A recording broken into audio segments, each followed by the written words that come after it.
guys, today we'll talk about how can you figure out the solution or know how you can do that on your OK app.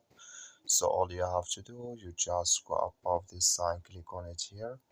Then it's going to take you to your profile. Then all you have to do, you just go above this sign, click on it here.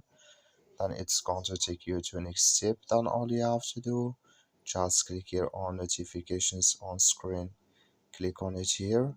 Then it's going to take you to next step here. Sorry, we will go back.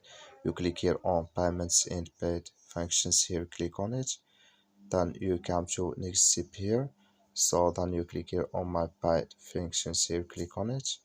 So then it's going to take you to this list. Then here you will find your payment here or paid functions here.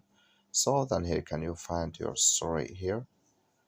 Then here can you find here your cards and here your phone number. That's all you have to do. Thank you for watching. Don't forget to support us by liking and subscribe.